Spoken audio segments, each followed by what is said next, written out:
Hello, welcome back. This is a quick review of the Marvel Legends Scarlet Spider. Um, it's just gonna be really quick. So basically, I think it looks very cool. The paint application that they did, it's the red is not just.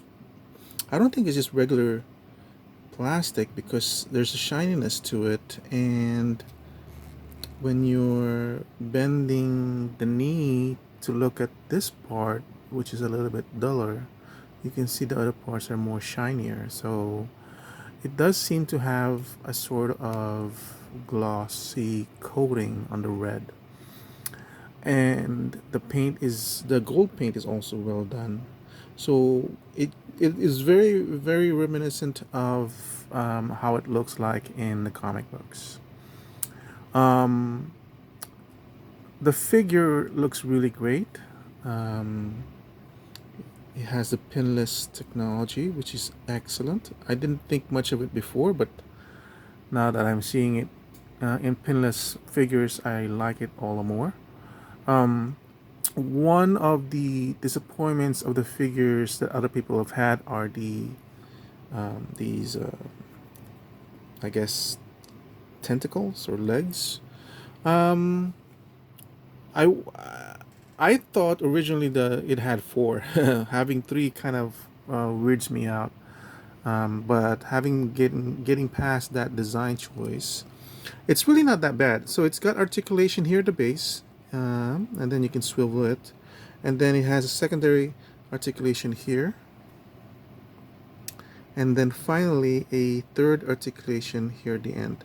I think what might be disappointing is because it has all these other parts, one, two, three, that seems like it could be joints, but they're not. They're static.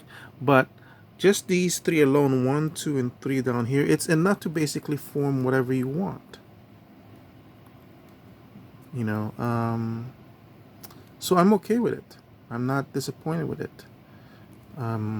I couldn't really ask them to have all these other extra joints because that's like an additional nine joints, which would I think put the figure a little bit more higher in the price point. The type of plastic that they use is very bendable and all that stuff, and I'm okay with that as well. Um, we're seeing it a lot in the Hasbro products where they're going towards this more bendable plastic. Not so much in the figures, but in these accessories that they have. And for this one, I'm okay because of the sharpness of the design, the talons. I think, and the thinness as well. I think a harder plastic might end up becoming something that's very brittle and breakable. So I'm okay with it as long as I know. I'm really hoping it's gonna be able to withstand its own weight, so that it doesn't get any more bent than this. Especially during the summers here in California, it can go up to 100 degrees. But look, see ya. I mean, it's basically doing whatever I needed to do in terms of articulation for these, and then of course you can bend it like that.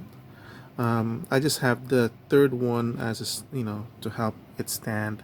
Honestly, the way I display my figures anyway, I'm probably gonna end up taking it off anyway because of the space this whole thing is gonna take. Um, I even have Doctor Octopus without his tentacles, but we'll see.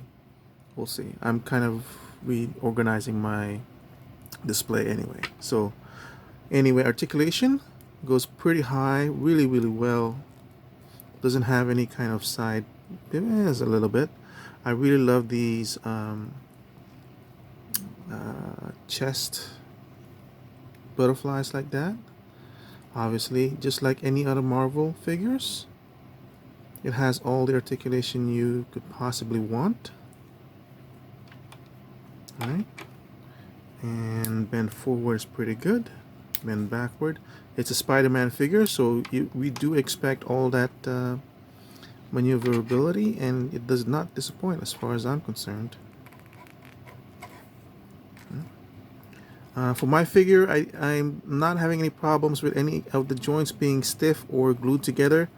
That is one of the usual complaints with Marvel Legends, especially in the ankles, but everything is nice and loose enough, but not maybe a little too, not too loose. I think it's good enough.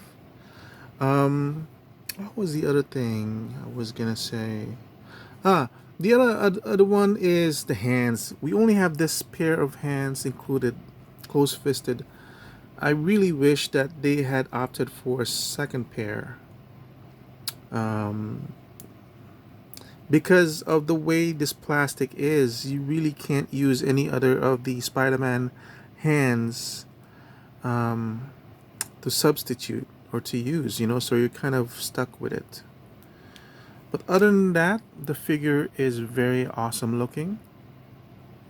I don't know how much I paid for it, so at this moment I'm not complaining about the price. I just click and pre-order. I believe this was a little bit more higher price point.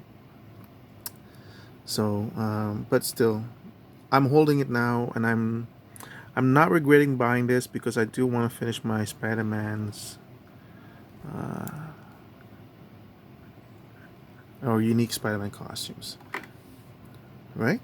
So that's a quick review of the Iron Spider, and I hope you guys found it useful. Bye.